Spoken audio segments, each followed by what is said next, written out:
Welcome to the channel Tech with KG, here with Keep It Classy Tech. So the C1, in my opinion, is probably one of the best gaming TVs you can buy. It just feels so fluid and smooth, and then you have things like Game Optimizer that just even make it better. Like Game Optimizer on Call of Duty, for example. I love personally raising that black stabilizer and being able to see in the shadows. Like the C1 just popped out of the box.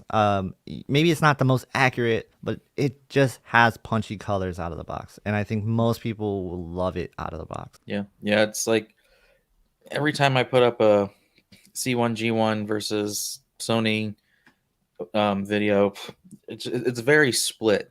Mm-hmm. Half will say the LG is more saturated and has better color. The other half's going to say the Sony does. I'm telling you, I would say they're tied the same. The difference is in the color science. It's like comparing cameras where it's technically the same. It's just one makes the red a little more pink, one makes the red a little more orange. Which way do you want to go is up to you. Mm-hmm. Um, that kind of a thing. But I would say they're pretty much tied in so many ways. Yeah. But yeah, the C1 I think is the safest, like jack of all trades. Can't go wrong with it. Um, the Obviously for gaming, if you want to check every box and have every feature, you get a C1 or a G1, and the C1's just the cheaper version. And I'll say this.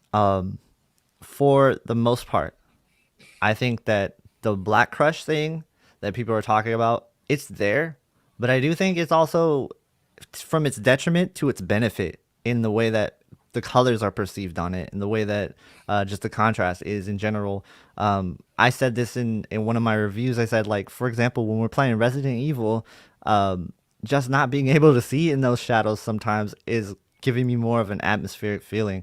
So I do think like there is some Black Crush, but I also think a lot of people might actually like the way the contrast is on this TV. Putting it up against the A80J, you do see that difference. yeah, and I mean, and plus it's not hard to fix. Mm-hmm.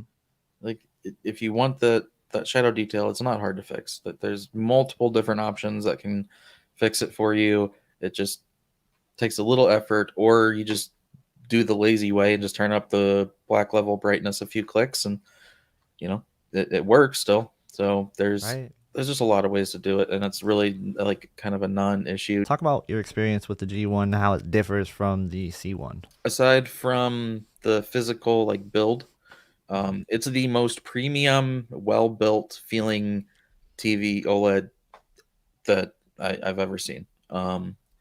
It's it's a technically the C1 is thinner if you count the top part where it's super thin. But Yeah. then you have that big base. So the G1 kind of it's I think it's 3/4 inch thick all the way through.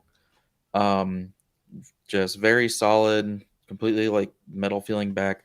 I swear there has to be something inside that TV to help with cooling because it gets as bright and in some cases brighter than the A80J with zero image retention. Like you never see it. So they got to be doing something. Um, but yeah, it's a C1 that gets roughly 20% brighter in high APL scenes. Um, and as far as like peak small highlight brightness, I'd say it's more like 10%. That wouldn't really be visible. It's not enough to be visible. Those really, really bright scenes is where you can notice its difference versus the C1. But if you have like a dark scene with a bright highlight, they're going to look basically the same. Cool. And yeah, and when we talk about the 5-year warranty that is Yeah. coming with it as well, it's a really good value if you can get it within like a $400 to $500 difference, right? I mean, Yeah, I mean that's to me where it comes down to if there's a big price difference, mhm. um go with the bigger C1 or save the money or whatever. But if you're considering a warranty and then it makes it the same price, similar price, maybe a couple $100 more, that's where I would get the G1.